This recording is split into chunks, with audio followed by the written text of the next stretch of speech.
सबसे पहले डॉक्टर अयूब आपकी जानिब आएंगे, ये बताइएगा कि इस वक्त जो है मुआशी सर्वे पेश कर दिया गया है वज़ीर ख़जाना की जानिब से और उनका ये कहना है कि रिमार्केबल प्रोग्रेस हमने की है। ज़रा आसान अल्फाज में बताइएगा कि जो गुज़रे साल में हमने जो कारकर्दगी दिखाई है वो रिमार्केबल थी और उसके कुछ समरात पहुंचे हैं हमारी इकॉनमी को।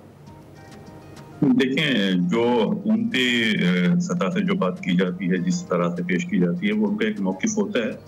Otherwise 2.7% GDP growth rate achieve करना, इसको किसी भी तरह से मैं रिमार्केबल तो नहीं समझूंगा, इसलिए कि जो हमारी बेसिक रिक्वायरमेंट है वो 5% से ऊपर होना चाहिए। 7% होगा तो हम पॉवर्टी में कमी ला सकेंगे, लेकिन 5% से तो ज़्यादा होना चाहिए। और हुकूमत ने कुछ 4.5% या 3.5% जब टारगेट रखती है और वो भी अचीव नहीं हो रहे, 2.7% यानी लगभग ये कह सकते हैं कि पॉपुलेशन ग्रोथ के इक्वल है। इसका मतलब है कोई ग्रोथ नहीं हो रही, जो पर कैपिटा इनकम है उस पर फर्क नहीं पड़ेगा। मैं GDP को इसलिए जिक्र कर रहा हूँ कि GDP तमाम जो दूसरे इंडिकेटर्स होते हैं वो इसमें आके मर्ज हो जाते हैं। ये एक समरी है उन इंडिकेटर्स की। तो 2.7 को रिमार्केबल तो किसी भी सूरत में नहीं कहा जा सकता, लेकिन आप ये कह सकते हैं कि एक डिक्लाइनिंग में जा रहा था, नेगेटिव में जा रहा था, वो एक पॉजिटिव सूरत हाल बन रही है। अदरवाइज इसको रिमार्केबल नहीं कहना चाहिए। दूसरा, पब्लिक के लेवल पर एक क्वेश्चन होता है, बहुत राइट क्वेश्चन होता है, कि जब आप कहते हैं कि मैक्रो इकोनॉमिक स्टेबिलिटी आई है या मैक्रो इकोनॉमिक इंडिकेटर में इम्प्रूवमेंट आई है, जब इस तरह के बयान आएंगे तो पब्लिक का कहना होता है कि उनकी एक कॉमन मैन की लाइफ में क्या फर्क पड़ा है वो नजर नहीं आ रहा। ये इंडिकेटर सोशियो इकोनॉमिक इंडिकेटर में रिफ्लेक्ट नहीं कर रहा है। क्या अनएम्प्लॉयमेंट कम होती हुई आपको नजर आ रही है? क्या पॉवर्टी के, तो आप देखें पॉवर्टी का लेवल तो बढ़ा है, जो बिलो दी पॉवर्टी पॉपुलेशन है उसकी रेशो बढ़ी है, पॉवर्टी में कमी नहीं आ रही, अनएम्प्लॉयमेंट में कोई फर्क आपको वाज़ेह तौर पे नजर नहीं आ रहा। दूसरे इंडिकेटर देखेंगे वो परचेजिंग प्राइसेस है, हाउसिंग का एक इशू है। हाउसिंग की प्राइसेस बावजूद इसके कि हम कहते हैं कि हाउसिंग का शोबा जो है वो डिक्लाइनिंग में जा रहा है, लेकिन क्या एक हाउस अफोर्ड करना, अपना जाती हाउस रखना, क्या आज अफोर्डेबल रहा है? ये जो पब्लिक की कॉमन लाइफ है उसमें ये इंडिकेटर्स रिफ्लेक्ट नहीं कर रहे, उसके दूसरे रीजंस हैं यकीनी तौर पर। तो फिर इसको जब तक ये नहीं होगा तो हम इसको रिमार्केबल नहीं कह सकते। ठीक है, बिल्कुल ठीक है। शकील रामे साहब, वज़ीर ख़जाना कहते हैं कि मईशत का जो DNA है उसको तब्दील करने के लिए इस्लाहात ज़रूरी थी। क्या लगता है आपको कि वाकई DNA जो है वो अब तब्दील हो चुका है और दुरुस्त सम्त में गामजन है मईशत? देखिए, अभी जो मईशत के जो हम देखते हैं कि किस तरफ जा रही है, उसके दो बड़े इंडिकेटर्स होते हैं। एक तो आपका ये होता है कि आपकी प्रोडक्शन सेक्टर क्या परफॉर्म कर रहा है। प्रोडक्शन सेक्टर मींस कि आपकी एग्रीकल्चर क्या परफॉर्म कर रही है, आपकी इंडस्ट्री क्या परफॉर्म कर रही है। अगर हम एग्रीकल्चर की बात करें तो हमारी जितनी भी मेजर क्रॉप्स हैं उनमें सब में अभी इस दफ़ा नेगेटिव ग्रोथ रेट देखने को आया, और नेगेटिव ग्रोथ रेट भी कम नहीं है। अगर क्यूमुलेटिवली देखें तो माइनस से 13.26% है जी। तो ये तो किसी तौर पे नहीं हमें बताता कि ये इकानमी एक राइट डायरेक्शन में जा रही है। दूसरा, हम देखें तो लार्ज स्केल मैन्युफैक्चरिंग की जब बात करते हैं तो वो भी -1.7% है। तो अब ये दोनों जो बड़े इंडिकेटर्स हैं कि जो इकानमी की सम्मत का बात करते हैं, जिसकी चीज़ों की बात करते हैं, वो तो हमें एक नेगेटिव पिक्चर शो करते हैं। दूसरी बात आती है हमें जी कि वो DNA की जब बात करें तो हमारा जो कि ईज़ ऑफ डूइंग बिजनेस है वो किधर खड़ा है। अब आप खुद देख लें कि हमारा जो बिज़नेस एनवायरनमेंट है इंतहाई कॉम्प्लिकेटेड है। हमारे जो कि अगर आपने कोई भी काम करना हो तो आपको महीने लग जाते हैं एक काम शुरू करने। बिल्कुल ऐसे ही है।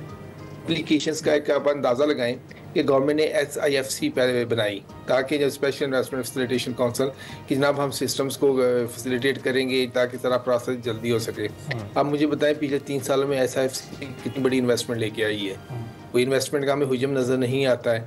तो सिस्टम इतना कॉम्प्लिकेट है कि उसमें आपको चीज़ें करते हुए अभी भी वहीं के वहीं खड़े हैं। अगर आप जितना मर्जी बात कर लें जी हमने इंटरेस्ट रेट कम कर दिया, हम ये हो गया वो हो गया।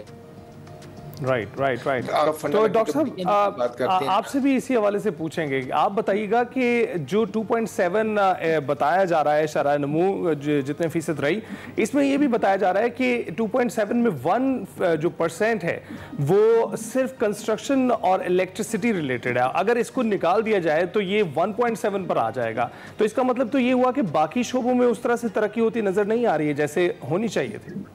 नहीं, देखिए वो उसका जो एवरेज है, आपने जिन सेक्टर्स की बात की, कंस्ट्रक्शन और इलेक्ट्रिसिटी का, उसमें से डायरेक्टली आप 1% नहीं टेस्ट किया जा सकता। ये वेटेड एवरेज है, लेकिन उसमें बहरहाल वो आपका पॉइंट वैलिड है। और अभी राना साहब से, शकील साहब से शायद उन्होंने जो एक पॉइंट वैलिड रहा, ये जो 2 सेक्टर्स होते हैं ना, जो जीडीपी होता है उसमें देखिए 3 सेक्टर्स हैं। उसमें एग्रीकल्चर है, इंडस्ट्री है और सर्विसेज सेक्टर भी होता है।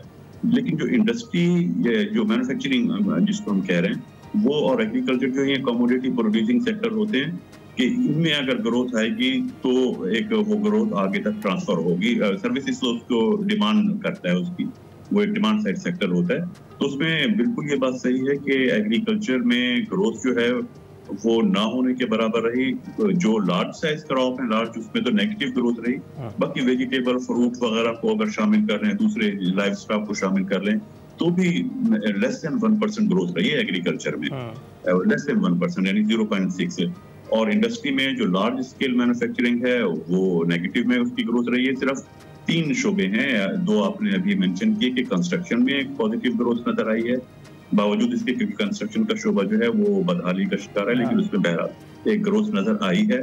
इलेक्ट्रिसिटी में बिल्कुल नजर आई है, पावर सेक्टर में। तीसरा एसएमईज में ग्रोथ नजर आई है। एसएमईज की वजह से ये फिगर पॉजिटिव आ गया है। अच्छा, हैरानकुन बात जो है मेरे लिए वो ये है कि गुज़िश्ता 20 साल के दौरान जो जीडीपी ग्रोथ का फिगर होता था, उसका पॉजिटिव आने का एक बहुत बड़ा रीजन होता था कि सर्विस सेक्टर में अच्छी ग्रोथ आया करती थी। सर्विस सेक्टर बहुत ग्रो कर रहा है तेजी से। इस मरतबा उसकी ग्रोथ भी डिक्लाइन हुई है, वो 2 पॉइंट समथिंग है। वो कोई उसमें पहली दफा हुआ है कि इतनी कम ग्रोथ उसमें नजर आ रही है। इस वजह से ये 2.7 पे टोटल चला गया। और जो रीजन है, जो इकोनॉमिक मिजरी है, जो मैं बात कर रहा था कि लोगों की जिंदगी में रिफ्लेक्ट नहीं कर रहा, हम एक चीज मेंशन कर रहे हैं और वज़ीर खजाना साहब ने भी मेंशन की कि सीपीआई की बेस पर इन्फ्लेशन रेट जो है वो गुज़िश्ता साल 4.6 रहा है जी। सीपीआई की बेस पर रहा है 4.6%, लेकिन जो फूड इन्फ्लेशन है वो 7.9% रहा है।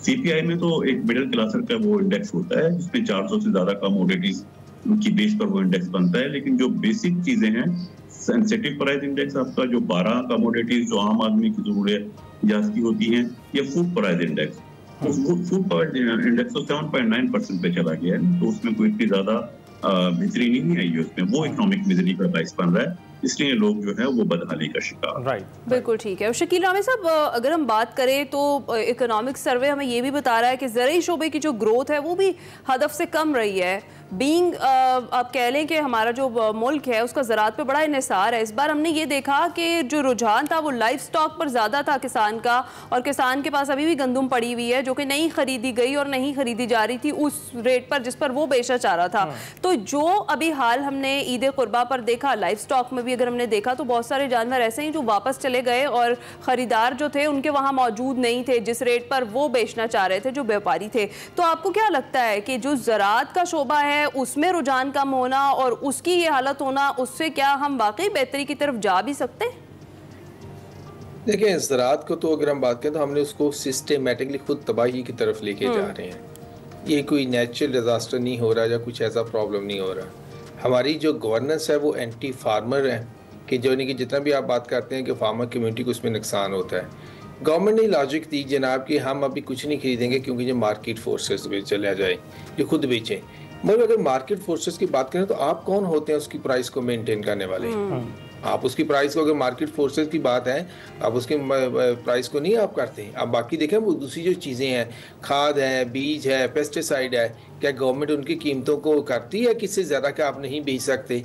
वो तो मार्केट प्राइसेस पे आपको क्या कहते हैं, उससे भी ज़्यादा पे आपको मेरी होती है होर्डिंग करके वो और उसकी कीमत को बढ़ा देते हैं। एक तरफ तो आप फार्मर के लिए जो कि उनकी जो इनपुट्स हैं उसको इतना महंगा कर रहे हैं या क्या अवेलेबल कर रहे हैं कि वो अफोर्ड नहीं कर सकते। दूसरा, अगर वो कर भी ले तो आप उसकी जो प्रोडक्ट है और उसकी जो कि क्या कहते हैं कि वैल्यू इतनी कम रख देते हैं या उसको मजबूर कर देते हैं कम पे कि वो सस्टेनेबल ही नहीं है। ऊपर से आपने वो क्या कहते हैं कि पता नहीं किस तरह के बैठा देते हैं, एक्सपर्ट बढ़ा देते हैं जो आपको बताते हैं जनाब ये तो फार्मर तो बहुत अयाशी कर रहा है कि इसके पास पता नहीं क्या क्या रिसोर्सेज हैं। अब अगर आपने फार्मर से इनपुट लेनी है या प्रोडक्ट लेनी है तो आपको फार्मर का ख्याल भी करना पड़ेगा।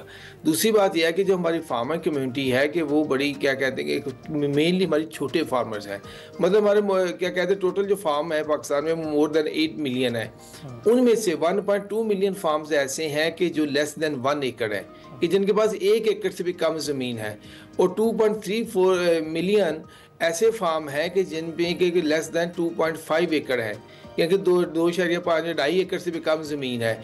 अब इस तरह की जो फार्मर कम्युनिटी को आप कहते हैं जनाब उनके पास बहुत कुछ रिसोर्सेज हैं, तो आपकी सारी फंडामेंटल जो चीज़ें हैं वही ही आपकी कैलकुलेशन ही गलत है।